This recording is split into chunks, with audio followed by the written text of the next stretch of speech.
कालचं त्या ह्यांचं मुख्यमंत्र्यांचं फडणवीसांचं भाषण विधानसभेमधलं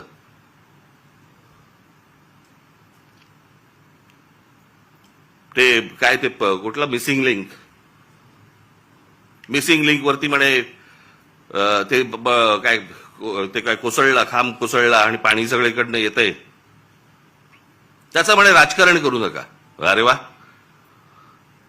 त्याच्यावर बोललं की राजकारण. मग इतकी वर्ष आपण काय करत होतात? दुसऱ्यांच्या सरकार जेव्हा होती दुसऱ्यांची, त्यावेळेला तुम्ही काय करत होतात? त्यावेळेला जी आंदोलनं झाली ते राजकारण नव्हतं. स्वतःच्या अंगाशी आल्यावरती ते राजकारण, विरोधकांचं राजकारण असं कसं होईल? आणि काय म्हणतायत म्हणे, एक वेळ मला बोला पण महाराष्ट्राचा अपमान मी सहन करणार नाही. वा रे वा, लोक त्या मिसिंग लिंक बद्दलच बोलतायत, महाराष्ट्राचा कुठे अपमान करतायत? पण ते काय सगळं घेऊन जायचं म्हणजे ते वरपासून खालपर्यंत आता काय सवय लागली आहे? केंद्र सरकारच्या कुठच्या गोष्टींबद्दल बोललं की तुम्ही देशविरोधी. आता केंद्र सरकारची कामं येते, त्याच्यात देशाचा काय संबंध? आता मिसिंग लिंक बद्दल बोललं तर याच्यात महाराष्ट्राचा अपमान कुठे आला? लोकांनी प्रश्नही नाही विचारायचे काय झालंय ते. इतके दिवस जे मोबाईल फोनवरनं विरोधकांना जे करत होते ना, शिव्या घाल, वाटेल ते बोल, हे जे सगळे त्यांच्या ठेवलेल्या टीम्स आहेत ना, हे जे सगळं सुरू होतं ना ते आता अंगलट आलंय. आता यांच्या दामदुपटीने ह्यांच्या अंगावरती येत आहे आणि त्याच्यामुळे लागले आता त्रास व्हायला लागला त्याचा. आपणच सुरू केल्यात त्या गोष्टी. गेल्या 10-12 वर्षातच या सगळ्या गोष्टी मोठ्या प्रमाणावरती सुरू झाल्या. विरोधकांना वाटेल ते बोलणं, विरोधकांना शिव्या घालणं, वाईट साईट लिहिणं, सगळ्या गोष्टीच्या सुरू झाल्या. हे तुम्ही बसवलेल्या टीमकडनंच सुरू झाल्या. आता तुमच्या अंगावरती येतंय ते सगळं आणि तुमच्या अंगावरती येतंय म्हणून लगेच महाराष्ट्राचा अपमान. ह्याच्यात कसला आला महाराष्ट्राचा अपमान? राम मंदिराच्या चोरीबद्दल बोललो की म्हणे धर्माचा अपमान. अरे चोरी आहे ना ती, ह्याच्यात धर्म कुठे आला?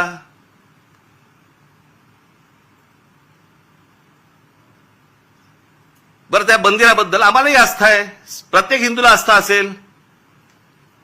तिथे ज्या वेळेला 1400 कोटी रुपये ज्यावेळेला चोरले जातात, काहीही म्हणजे किती पडदा किती असावा यांच्या समोर. म्हणे वक्फ बोर्डामध्ये ज्या वेळेला म्हणे तिकडे चोऱ्या झाल्या त्याच्याबद्दल तुम्ही नाही बोलणार. आम्हाला काय देणं घेणं?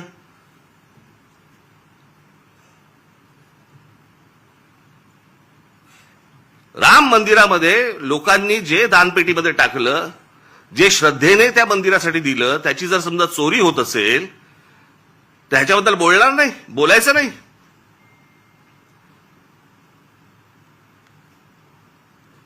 काल ते कोणतरी होसबळे का कोणतरी आहेत ते म्हणे धर्मविरोधी जे लोक आहेत ते म्हणे पसरवतात. आम्ही धर्मविरोधी? हा देश काय धर्मविरोधी आहे?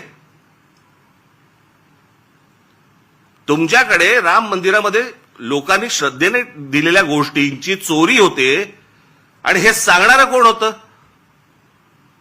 हे बोलणारं कोण होतं? भारतीय जनता पक्षाचा खासदारच पहिलं बोलला की राम मंदिरात चोरी झाली म्हणून. आम्ही बोललो?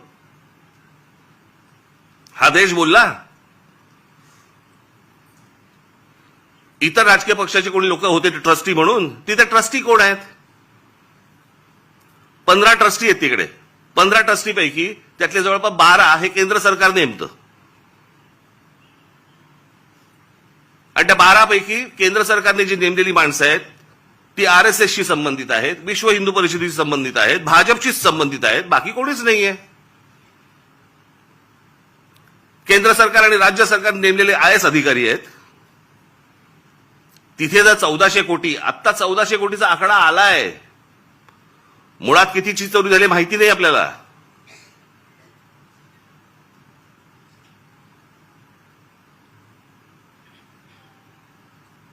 चोरी झाल्यावरती समजा असं पकडा आत्ता दुसऱ्यांचं कोणातरी सरकार असतं आणि राम मंदिरामध्ये चोरी झाली असती, भारतीय जनता पक्षाने काय केलं असतं, आरएसएसने काय केलं असतं, विश्व हिंदू परिषदेने काय केलं असतं? मोर्चे काढले असते, सगळ्या गोष्टी केल्या असत्या. त्याच्यात नाही राजकारण. आता तुमची सत्ता आहे म्हणून विरोधकांनी केलं की त्याच्यामध्ये राजकारण आणू नका म्हणे. आता त्या मिसिंग लिंकचं झालं, यांचा एक मंत्री म्हणतो ते नैसर्गिक आहे, ती गोष्ट नैसर्गिक आहे, त्याच्यामध्ये राजकारण आणू नका, हे लक्षात ठेवा. हे तुम्ही काय अमरपट्टा घेऊन आलेला नाही आहात. उद्या तुम्ही विरोधी पक्षात जाल आणि ज्यावेळेला अशा काही घटना घडतील तेव्हा तुम्ही राजकारण करू नका. तेव्हाही सांगा लोकांना की नाही नाही नैसर्गिक आहे. एक झाड पडून काय मुलगा जातो, काय माणूस जातो, एक मुलगा शाळेमधला मुलगा गटारात काय पडतोय, काय नाही म्हणे, नैसर्गिक आहे. नैसर्गिक? तुमचं सरकार आहे म्हणून सगळं नैसर्गिक, त्याच्यावर राजकारण करू नका, त्याच्यावर कोणी बोलायचं नाही. दुसऱ्या पक्षांची सरकार असली की हे यांचं राजकारण सुरू करणार, हा कुठचा प्रकार? त्या मिसिंग लिंकचं बाबा तिथे नशीब माणसं नाही मेली.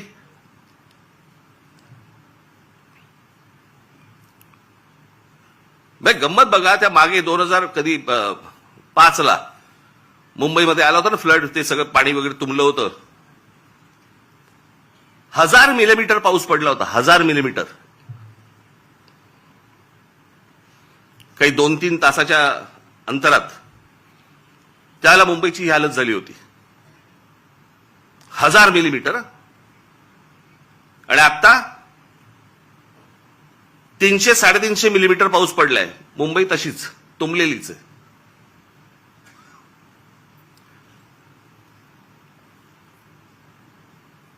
तेव्हा वारे बाप वाटेल ते बोलायचे, वाटेल ते सगळी आंदोलनं करायची, पैसे खाल्ले, हे केलं ते केलं, तेव्हा राजकारण नाही. आता मुंबई तुंबली नाही, नैसर्गिक आहे. ती कोणती बाई ती गाणी म्हणायची, काय ते गाणं होतं ते, तुला मुंबईवर भरोसा नाही काय, कुठे गेली ती आता? तिचा आला व्हिडिओ.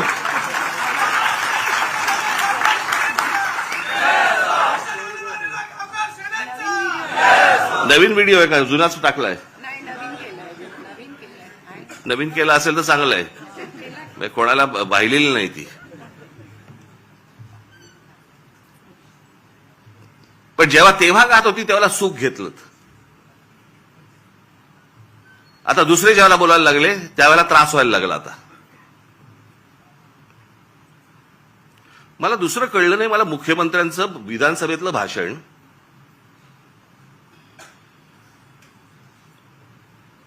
की या मिसिंग लिंक प्रकरण हे उत्तम दर्जाचं ते काय काय कन्स्ट्रक्शन आहे वगैरे वगैरे सगळं झालं, आणि ह्याचं जर समजा कोणी राजकारण करत असेल आम्ही बघून घेऊ त्याला. मुख्यमंत्री आहेस ना तू, बघून घेऊ. बरं झालं ते झालं.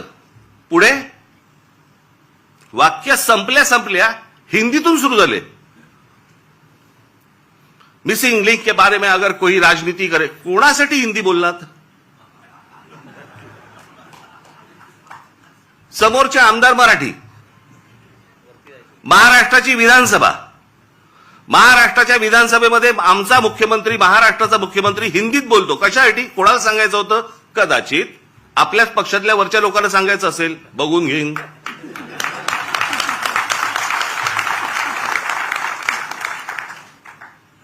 त्यांनाही माहिती आहेत हे सगळे व्हिडिओ येत आहेत कुठून, हे सगळं काय चालू आहे राजकारण. मी त्याशी बोललो नाही का, माझ्या पत्रकार परिषदेमध्ये बोललो ना, जी काय घमासान सुरू आहे ना आता तिकडे पक्षामध्ये, फक्त बघत राहा, पाहत राहा. मुंबई महाराष्ट्राचा, ठाण्याचा काय विचका झालाय, पुण्याचा, सगळ्यांचा शहरांचा विचका झालेला आहे, ज्याला हे विकास म्हणतायत. मी या विषयावरती इतकी वर्ष बोलतोय मी की आपल्याकडे डेव्हलपमेंट प्लॅन येतो परंतु टाउन प्लॅनिंग आपल्याकडे होत नाही, आणि त्याचा ही शहरच सगळी बर्बाद होणार आहेत, झालेलीच आहेत, अजून होणार.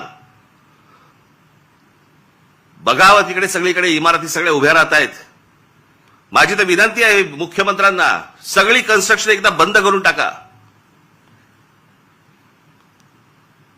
नुसते रस्ते आणि फ्लायओव्हर आणि ब्रिजेस म्हणजे विकास नव्हे. हे जेव्हा लोक परदेशात जातात त्यावेळेला करतात काय मला कळलंच नाही मला अजूनपर्यंत. या परदेशातली सगळी शहरं बघा. मी 2014 साली याच्यावरती एक डॉक्युमेंटरी केली होती. मी 16 मिनिटाची डॉक्युमेंटरी आहे, आज युट्यूबवरती आहे, जाऊन बघा. की शहराला आकार उकार कसा द्यायचा असतो. आता हा मिसिंग लिंक 1 मेला त्याचं उद्घाटन झालं, 1 मेला. आणि आता हा 6-7 तारखेला काहीतरी तो त्याचा काय पिलर पडला आणि पाणी वाहतंय आणि सगळं होतंय. जुलैमध्ये मे, जून, जुलै अजून पूर्ण पण नाही झाला. 60-65 दिवसामध्ये तुमचा नवीन बांधलेला टनेल गळायला लागतो, पिलर पडतात.